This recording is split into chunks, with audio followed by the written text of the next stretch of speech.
하나님 말씀 함께 보도록 하겠습니다. 오늘 우리가 함께 볼 하나님 말씀은 누가복음 15장 11절부터 24절까지 말씀입니다. 누가복음 15장 11절부터 24절까지 말씀 제가 여러분들에게 봉독해 드리도록 하겠습니다. 또 이르시되 어떤 사람에게 두 아들이 있는데 그 둘째가 아버지에게 말하되 아버지여 재산 중에서 내게 돌아올 분깃을 내게 주소서 하는지라. 아버지가 그 살림을 각각 나눠 주었더니 그 후 며칠이 안 되어 둘째 아들이 재물을 다 모아 가지고 먼 나라에 가서 거기서 허랑방탕하여 그 재산을 낭비하더니 다 없앤 후 그 나라에 크게 흉년이 들어 그가 비로소 궁핍한지라. 가서 그 나라 백성 중 한 사람에게 붙여 사니 그가 그를 들러 보내어 돼지를 치게 하였는데 그가 돼지 먹는 쥐엄 열매로 배를 채우고자 하되 주는 자가 없는지라. 이에 스스로 돌이켜 이르되 내 아버지에게는 양식이 풍족한 품꾼이 얼마나 많은가. 나는 여기서 주려 죽는구나. 내가 일어나 아버지께 가서 이르기를 아버지 내가 하늘과 아버지께 죄를 지었사오니 지금부터는 아버지의 아들이라 일컬음을 감당하지 못하겠나이다. 나를 품꾼의 하나로 보소서 하리라 하고 이에 일어나서 아버지께로 돌아가니라. 아직도 거리가 먼데 아버지가 그를 보고 측은히 여기어 달려가 목을 안고 입을 맞추니 아들이 이르되 아버지 내가 하늘과 아버지께 죄를 지었사오니 지금부터는 아버지의 아들이라 일컬음을 감당하지 못하겠나이다 하나 아버지는 종들에게 이르되 제일 좋은 옷을 내어다가 입히고 손에 가락지를 끼우고 발에 신을 신기라. 그리고 살진 송아지를 끌어다가 잡으라. 우리가 먹고 즐기자. 이 내 아들은 죽었다가 다시 살아났으며 내가 잃었다가 다시 얻었노라 하니 그들이 즐거워하더라. 아멘. 오늘 이 시간에는 지금도 우리를 기다리신다라는 말씀 제목 가지고 여러분들과 함께 은혜를 나누길 원합니다. 오늘 우리가 함께 본 이 본문 말씀은 탕자의 비유로 우리들에게 잘 알려진 말씀이죠. 예수님께서 이 비유의 말씀을 통해서 우리에게 주고자 하는 메시지는 하나님은 오늘도 하나님을 떠나 방황하는 인생들을 절박한 심정으로 기다리고 계신다는 사실이에요. 오늘 말씀의 내용은 간단합니다.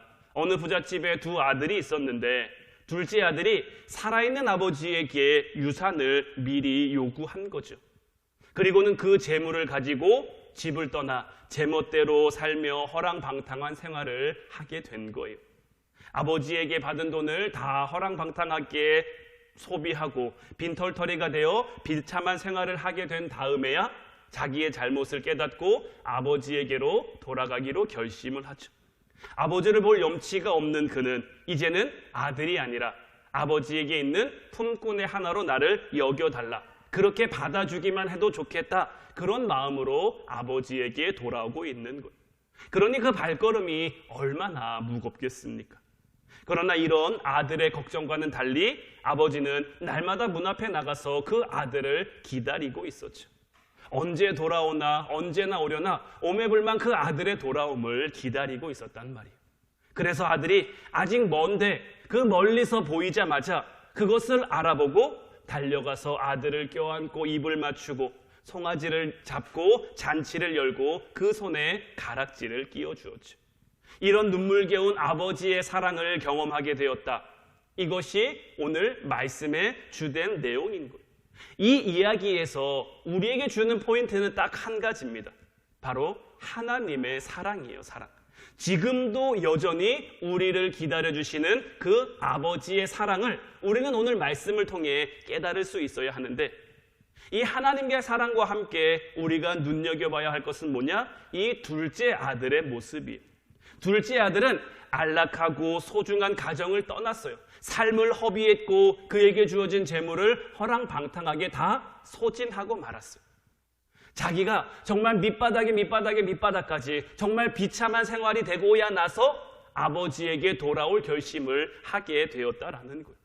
얼마나 어리석은 인생입니까? 그런데 이처럼 어리석은 이 둘째 아들의 인생이 오늘날 우리들의 모습과 크게 다르지 않다라는 거예요. 오늘날 우리 인생들이 크게 간구하는 것이 두 가지 있는데 그 가운데 하나는 뭐냐? 우리가 병을 앓고 있다는 거예요. 우리가 사는 이 사회가 병을 앓고 있다는 거예요. 그것도 심각한 병.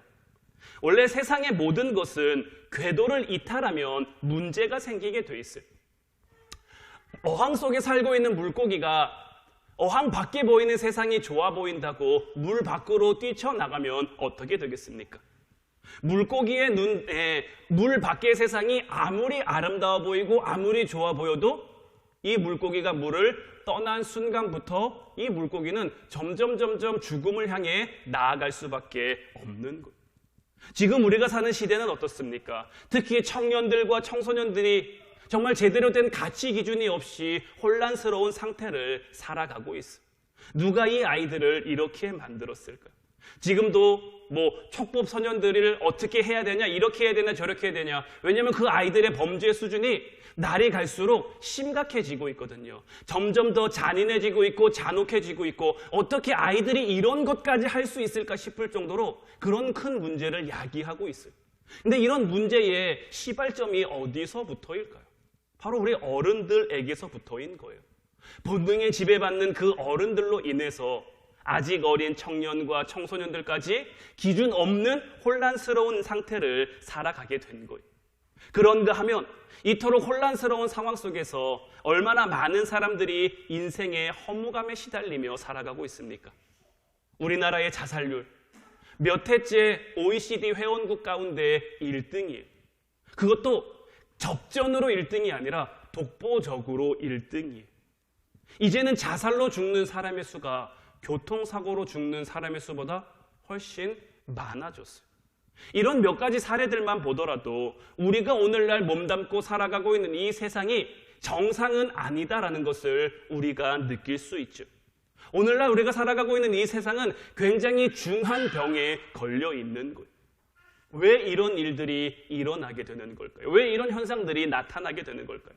앞에서 말한 것처럼 물고기는 물 안에 살아야 돼요. 아무리 물밖이 좋아 보이고 물밖이 아름다워 보여도 물 밖으로 나오는 순간 이 물고기는 더 이상 건강하게 살아갈 수가 없는 거예요. 마찬가지로 우리 인간들도 마찬가지입니다. 우리 인생은 하나님을 떠나서 살아갈 수가 없어요. 하나님의 뜻대로 하나님의 방법대로 창조하심을 받았기 때문에 하나님에 의해 만들어진 피조물이기 때문에 하나님이 만드신 그 법칙 아래 살아가야지, 하나님이 만드신 그 세상의 그 둘레 안에 살아가야지, 이걸 떠난 순간 우리의 몸과 우리의 마음과 우리의 영혼은 병들어 죽음을 향해 달려갈 수밖에 없는 거예요.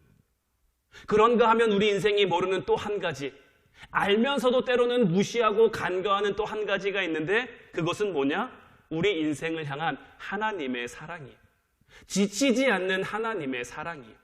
우리는 탕자의 비유 속에서 하나님의 세 가지 사랑의 모습을 발견할 수 있는데 첫 번째는 자유의지를 허락하신 사랑이에요. 하나님은 우리에게 자유의지라는 것을 주셨어요. 오늘 본문 12절 말씀을 다시 보면 그 둘째가 아버지에게 말하되 아버지여 재산 중에서 내게 돌아올 분깃을 내게 주소서 하는지라. 아버지가 그 살림을 각각 나눠 주었더니 둘째 아들이 아버지에게 참 말도 안 되는 소리를 하고 있는 거예요. 자기 몫의 유산을 미리 달라고 하는데 그 당시 유산은 언제 받을 수 있느냐? 아버지가 돌아가셔야만 받을 수 있는 거예요. 아버지가 죽은 다음에나 받을 수 있는 유산인데 이 유산을 먼저 달라는 것은 뭐냐? 아버지 빨리 죽으세요. 이것과 다름이 없는 거예요. 둘째 아들은 굉장히 이기적인 마음, 굉장히 탐욕스러운 마음에 젖어서 아버지가 어떻든지 간에 신경 안 쓰는 거예요. 가정이 어떻든지 간에 신경이 안 쓰는, 자기가 하고 싶은 대로 자기 마음대로만 하고자 하는 거죠. 그래서 아버지를 조르고 또 조르는 거예요. 아버지는 이 아들에게 그 몫의 유산을 주면 어떻게 될지를 알았을까요? 몰랐을까요? 이 아들이 큰 돈 가지고 나가면 잘 살 거라고 생각했을까요? 얼마 가지 않아 이 돈 다 날릴 거라고 생각했을까요? 아버지는 미리 알았을 거예요. 이 아들이 지금 아직 이 재산을 관리할 능력이 없기 때문에, 이 돈을 다스릴 능력이 없기 때문에, 이 돈 때문에 결국 얘가 힘들어지고 어려워질 거라는 거, 이 아버지는 먼저 알았단 말이에요. 그런데도 아버지는 그것을 허락하고 있는 거예요. 우리 인간이 가지고 있는 굉장히 치명적인 결함 중에 하나가 뭐냐? 내가 겪어보기 전에는 인정을 잘 안 하려고 하는 거예요. 내가 해보기 전에는 수용하지 않으려고 하는 거예요. 다른 사람들이 좀 잘못되는 걸 봐도 내가 하면 그렇지 않을 거야. 내가 하면 틀릴 거야. 우리가 흔히 내로남불이라고도 얘기를 하는데, 다른 사람들은 잘 안 됐을지라도 내가 하면 잘 될 수 있고, 내가 아직 해보지 않은 것, 다른 사람들이 다 말려도 아직 가보지 않고 아직 겪어보지 못한 것을 잘 수용하고 인정하고 받아들이지 않으려고 한다라는 거예요. 하나님은 우리의 이런 속성을 너무나 잘 알고 계시죠. 아시지만 허용해 주시는 거예요. 얘가 이렇게 가면 안 되는데, 얘가 이렇게 가면 큰일 날 텐데 아시지만 우리의 의지를 하나님이 존중해 주시는 거죠. 이것이 하나님의 우리에게 주신 자유의지인 거예요. 하나님은 우리를 폭군처럼 강압적으로 우리를 막 이끌어 가시는 분이 아니에요. 하나님은 우리를 로봇처럼 만들어 놓고 우리를 막 조종하시는 그런 분이 아니에요. 우리 스스로가 선택할 수 있는 그런 자유의지를 주셨어요. 다만 우리가 선택한 그 길을 걸으며 깨지고 넘어지고 다칠지라도 다시 돌아오기를 하나님은 늘 그 자리에서 우리를 기다려 주신다라는 거죠. 사실 어떻게 생각하면 이거 얼마나 비효율적입니까? 하나님이시라면 얼마든지 우리를 그냥 막 갖다 끌어오실 수도 있는데, 하나님 마음대로 하나님 뜻대로 막 조종하실 수도 있는데, 하나님은 그렇게 하지 않아요. 우리 하나님은 우리에게 효율적인 하나님이 아니다라는 거예요. 하나님이 우리에게 효율을 강조하시면 어떻게 될까요?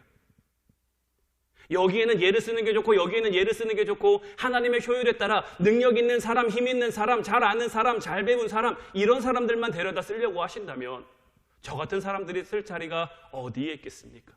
우리 하나님 앞에 설 수 있는 사람이 감히 누가 있겠습니까? 하지만 우리 하나님은 그런 분이 아니라 우리를 기다려주시고 우리를 존중해주시고, 그럼에도 불구하고 우리와 함께 하시길 원하시는 그 하나님이시다라는 거죠.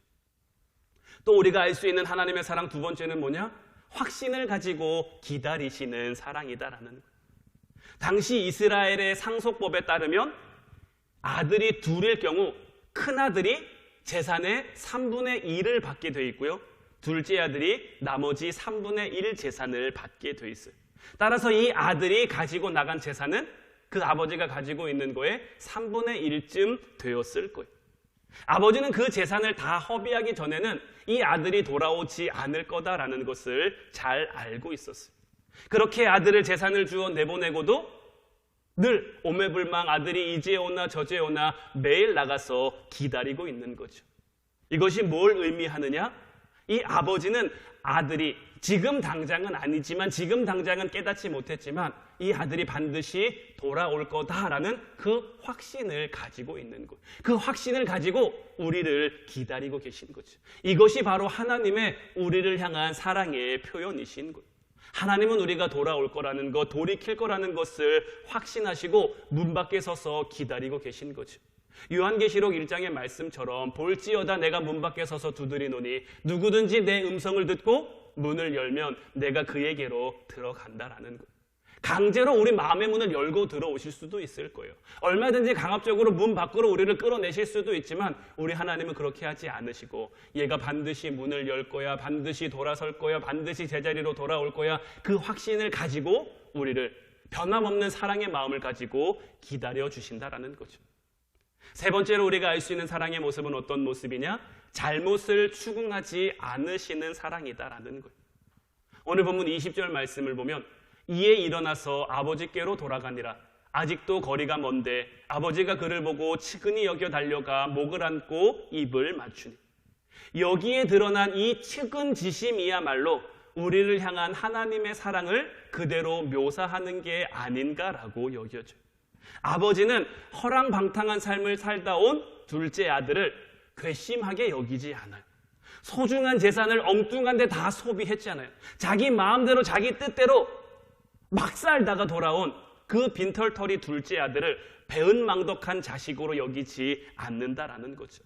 다만 그의 인생을 측은하게 여기시는 거예요. 이제라도 깨달았으니 됐다. 이제라도 돌아왔으니 됐다. 그를 감싸 안아주시며 그에게 입맞춰 주시는 것. 이 측은지심이야말로 주님께로 우리가 돌이켰을 때 주님이 우리에게 베풀어 주시는 사랑의 모습이죠. 또 아버지는 이 아들을 향해 측은히 여기며 어떤 모습을 보이고 있습니까?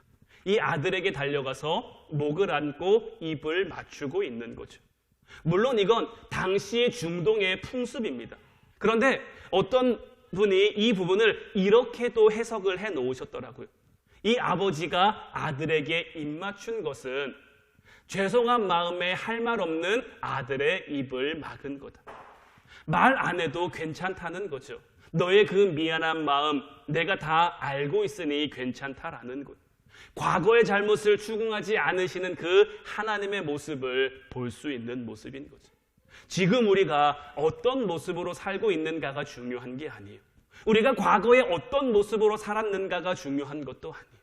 다만 이제라도, 다만 지금부터라도 우리의 방향을 돌이켜 하나님께로 향하기만 한다면, 우리가 하나님 앞에 서기만 한다면 하나님은 언제라도 우리의 괴로운 마음을 돌이키기 위해 우리에게 달려와 주시며 우리를 안아주시며 우리에게 입을 맞춰 주신다라는 거죠.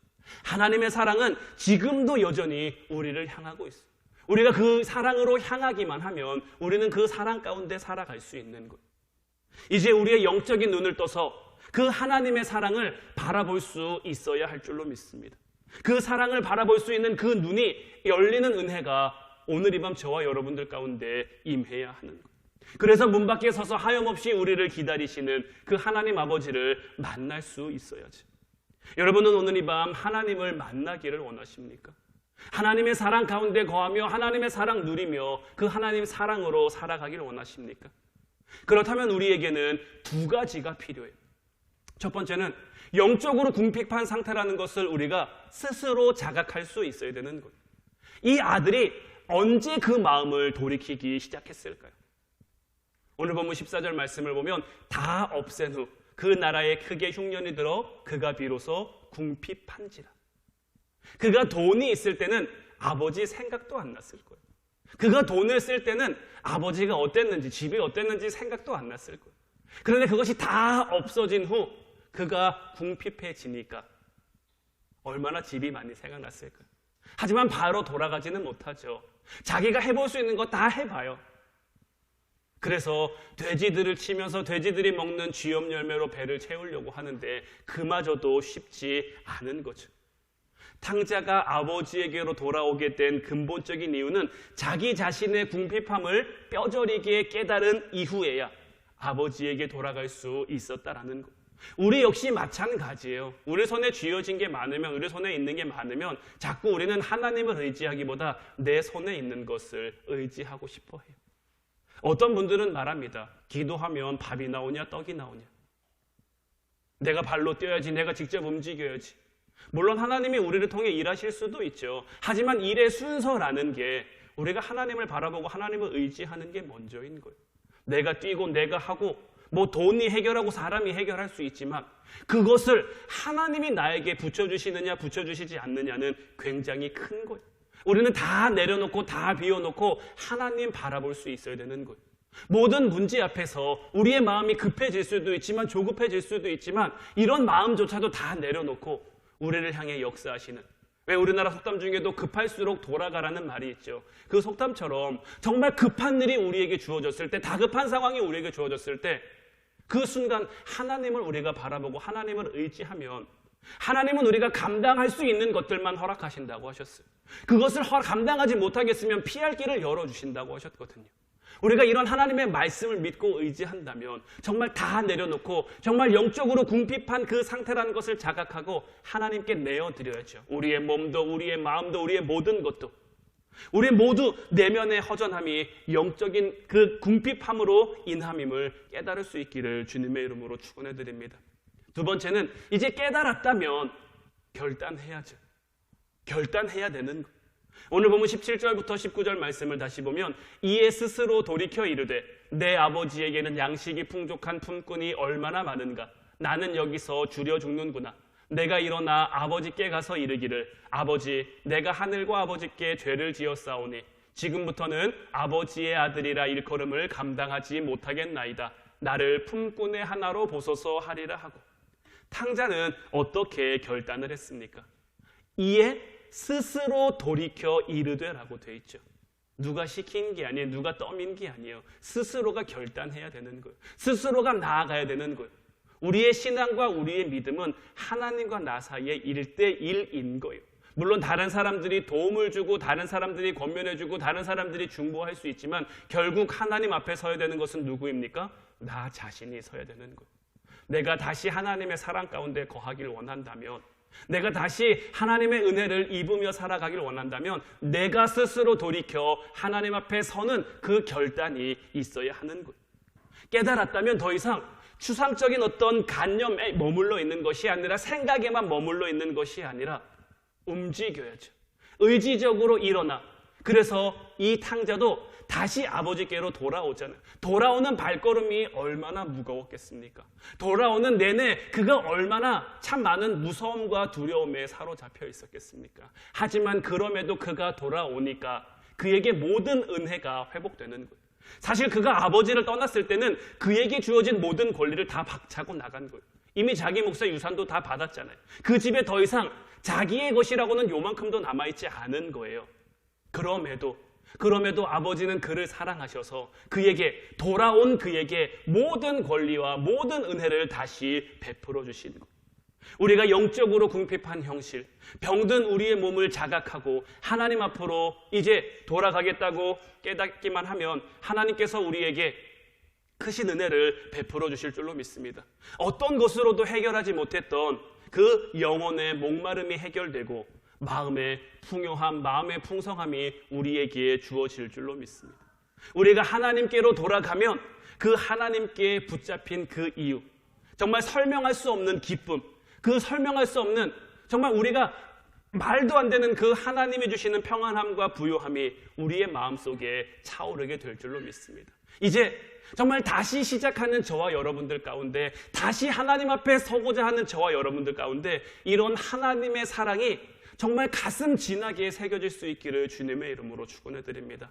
오늘 이 밤 이제 우리가 찬양하고 같이 기도할 텐데 두 팔 벌려 우리를 기다리시는 그 하나님께로 나아가는 시간이 되길 원하며, 그 하나님 바라보며 그 하나님 앞에 온전히 설 수 있는 오늘 이 밤이 되기를 간절히 축원합니다. 우리 오신실 하신 주 찬양하고 함께 기도하도록 하겠습니다.